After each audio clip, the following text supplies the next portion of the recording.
This review really on the Targ-Aire air pistol. Right after World War II, in about 1946 to 1947, two American companies attempted to bring out a quality spring-powered air gun to the American market. One company in New York we know quite a bit about because the pistol, because it became a paper written by developer Andrew Lawrence, which is easy to obtain today, and that's the High Score.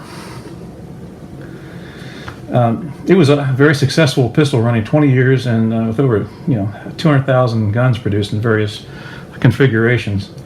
The other is a little bit lesser known Chicago company, the Targ-Aire. Both developers, I think, used the Hanel 28 as kind of one of their starting points as far as what they wanted to do in a pistol.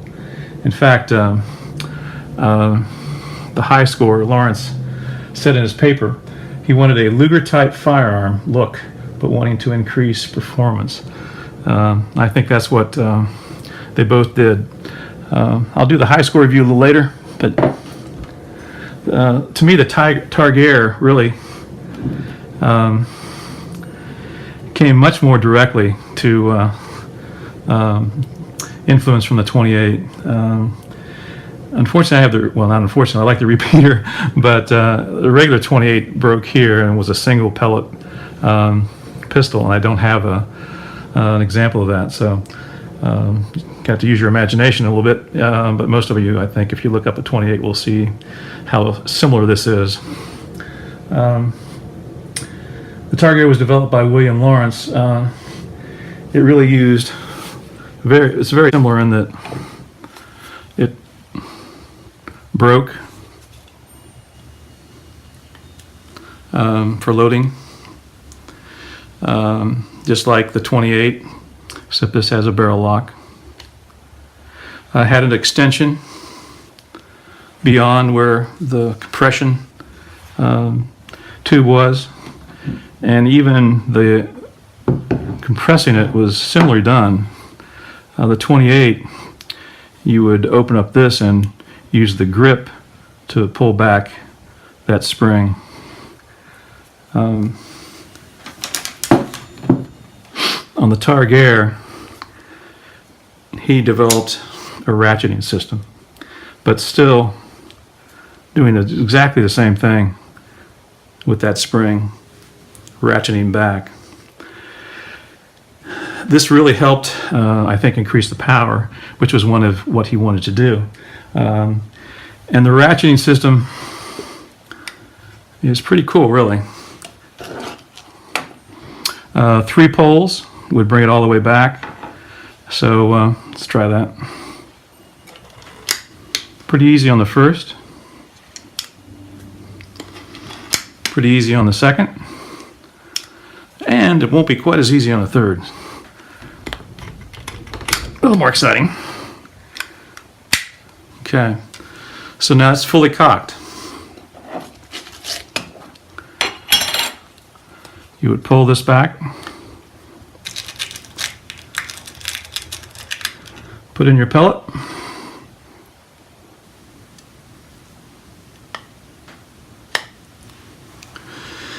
and one thing as both of them wanted to do as well was to make the trigger a lot better than the 28. 28 really is a bear of a trigger, and they did this. The Targ-Aire, really very sweet trigger. There'll be a little play, but it breaks pretty cleanly and easily. So here we go. And as you can see, a little bit of power. One thing that, again, they tried to do was to increase power. This is a 22, and I've tested on the Crony. It does 300 feet per second top end with the 22. So actually that's what Lawrence wanted to do with the High Score as well in a 22. So both achieved, I think both achieved what they wanted to do as far as increasing and bettering the 28, both in trigger and in power. Unfortunately, the Targ-Aire did not last very long. 46 to 50. In fact, only 1 year with known as the Targ-Aire, then Ranco, who owned their debt, bought the company and continued to produce them for a little bit. but even they, in a few years, ceased production. And I can kind of speculate that some of the characteristics of this pistol probably made it very difficult to compete against the high score. And the high score obviously won. It went on for 20 years. But some of the characteristics that are its positive parts also, I think, made it more expensive to produce. Milled, just like, at least this part is milled, just like the 28. It's actually slightly heavier than the 28. And one thing he did to increase power, you'll see, if you compare that piston, it's much bigger. And that really, I think was, and plus the ratcheting system gave it that power. Also, that made it a little more difficult to control. You have to use, in a sense, an artillery grip loosely because of that. Piston really does tend to fly inside there, and you need to let it do its thing. With an artillery grip, a loose fit, you can get very good accuracy with it. If you try to control it, it actually starts to shoot high.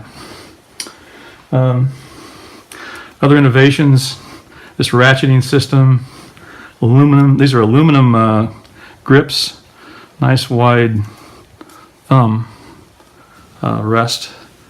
I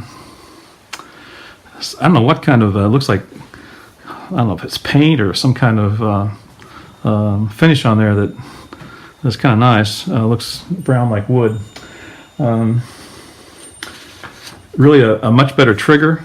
The power, the milled receiver. Extremely simple design too. I had this one apart. It's so simple. Not much to it. Just that piston just comes right out. You screw it off. Extremely simple design. High quality. I think a little bit less than the 28 as far as being a milled. Some of this starts to look a little more like an American pistol. A little bit less milling. Well, start not quite a firearm like the 28. But the Lawrence, in developing the high score, specifically used stamped metals to try to decrease cost, and I think that's where he won, but don't know that. But this, I would speculate that though. But the Targ-Aire, very unique pistol, kind of hard to get. Not many were made, and this one was new, right? Just basically new right out of the box. So kind of fun. Hope you enjoyed it.